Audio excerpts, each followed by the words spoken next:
But my name is Gabe the Painter, and I want to talk. Whether you guys are here to just paint, to draw, to do a little bit of art with me, or to just hear what I got to say, it doesn't matter. You're in the right place because I'm going to give you exactly both of those things with today's deal of sketch and tell. So this is where I sketch and I tell you guys what's going on inside my crazy big fat forehead. You know what I'm saying? Recently, I've been working on a, what would you call it?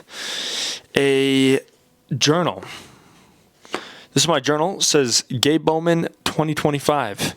Gabe Bowman 2025. Let me emphasize that B in there after, the Gabe Bowman 2025. All right. Being the dead horse. I get it. But let me talk a little bit to you guys because we got big deals, big plans, big game. You guys saw the title. You know what it's about. And it's unfortunate, but a lot of people feel lonely. It is a crisis. It is an epidemic. And I'm here to say that it is easily solved. In fact, it is probably easier to solve the problem, the crisis of loneliness, than it is to come to terms with the fact that you might be the problem. And I think it's essential for you to understand this because the reason you're lonely is because of this one thing. And if you do nothing, you get nothing back in return. Actually, as I was in church, I just moved into a new area, going to church in a new spot. Nobody knows my wife and I at all. In fact, they do know of my family members, like my parents and my brothers, but they don't know anything about my wife and I. There's another lady in our church who is the grandmother of one of the kids I teach art to. But that's besides the point, right? There's acquaintances, but nobody knows who we are. So because of that, people are oftentimes skeptical of new individuals. They don't typically reach out, which is completely normal. It's kind of I guess you could classify it as a survival technique if we want to go into a tribal term, which I think I'll go back into a little bit more. It's just a survival technique. You don't typically welcome people with open arms, which is ironic in a church because that's all that we're taught in every single religion. But regardless, I have something. I kind of want to define what loneliness is to me. I pondered a lot on it, and I wrote down in my trusty journal that loneliness can be described as an internal conflict. It's a conflict of the soul. It is a conflict of the mind. It is a conflict of your social status. It is something that you just cannot live with no matter what. As humans, social beings, we get really frustrated when we're lonely, when we don't know who to talk to or who to turn to. When we notice that people aren't reaching out to us, we start to feel really lonely and we actually beat ourselves up over it, which is unfortunate.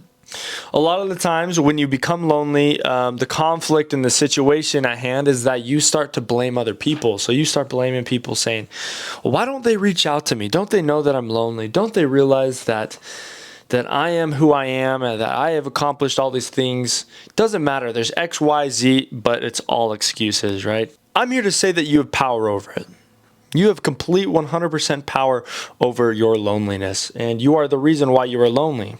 And when I mentioned that it was an internal conflict, it is an internal conflict really of self.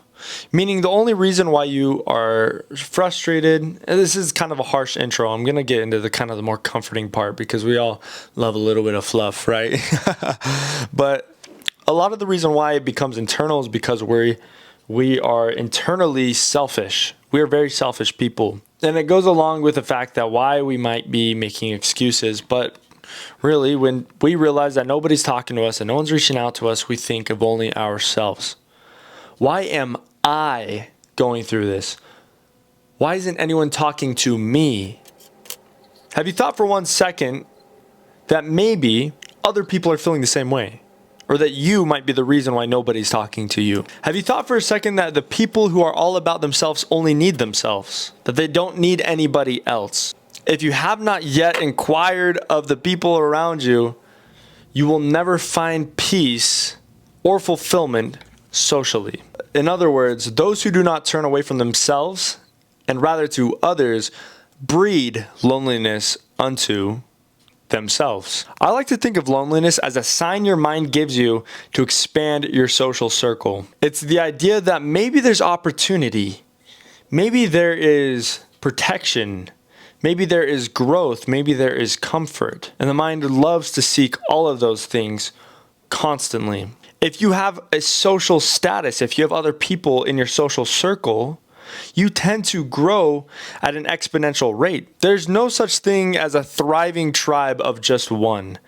A tribe requires many people with many skills and attributes. In fact, it is, like I said, it's a tribal instinct to expand your social circle, to expand into the tribe. It's oftentimes something I think we don't think about a lot, but people are very tribal. We have very tribal instincts. That's why we stick to our families over our friends. That's why we pick our political parties the way that we do. We pick our tribes based off of who we can relate with and who we can feel most comfortable with. Whether that's the way you think, right? It doesn't matter. It's the emotional attributes that you have.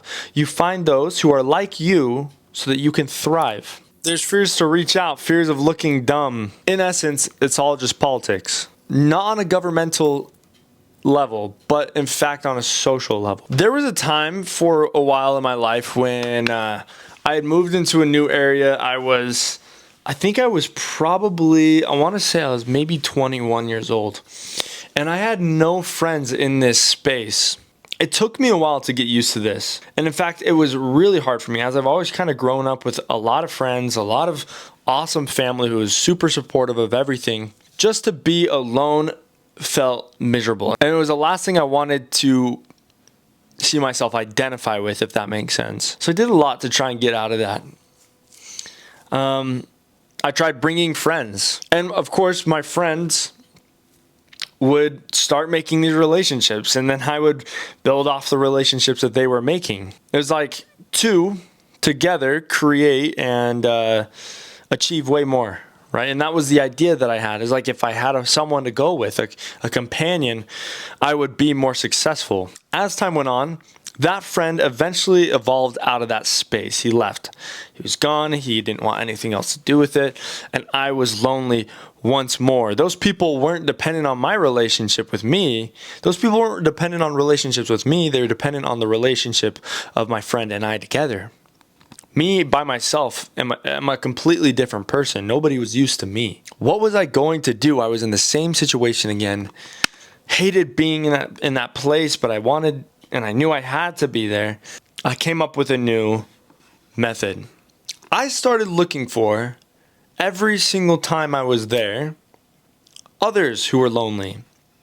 People who were by themselves, who had no other friends or support. And it didn't matter how weird they were. It didn't matter how I would look around them.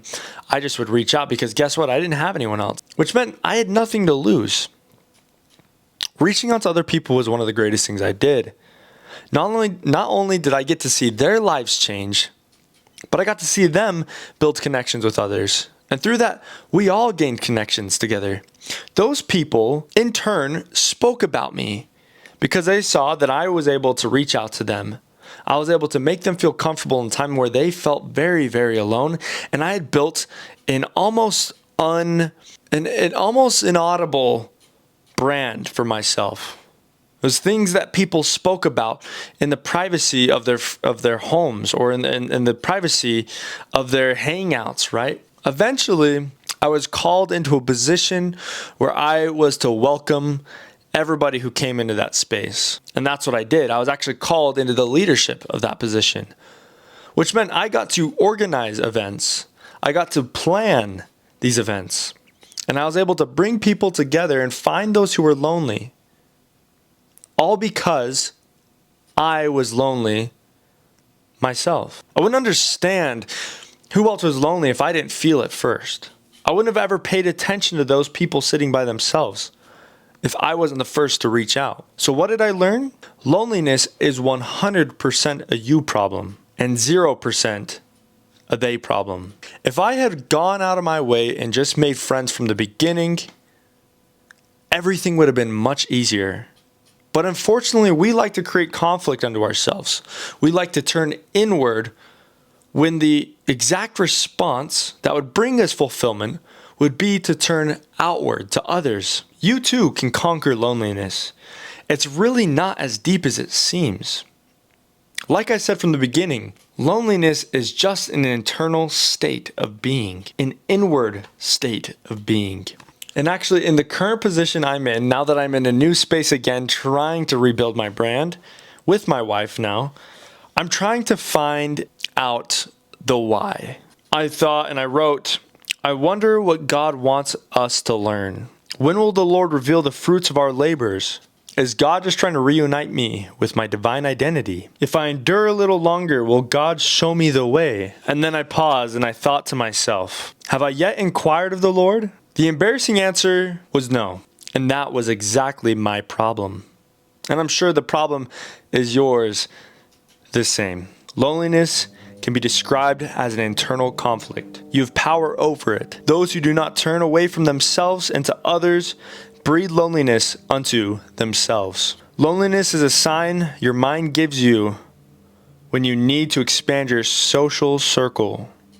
It's a tribal instinct. Much of our problems require us to take control of our lives to determine how our own lives will play out despite our fears. Fears to reach out.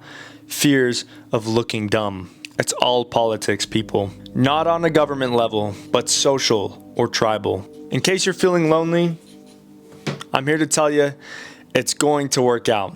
Number one, remember, it's your problem. And if you haven't yet talked to the Lord, why bother?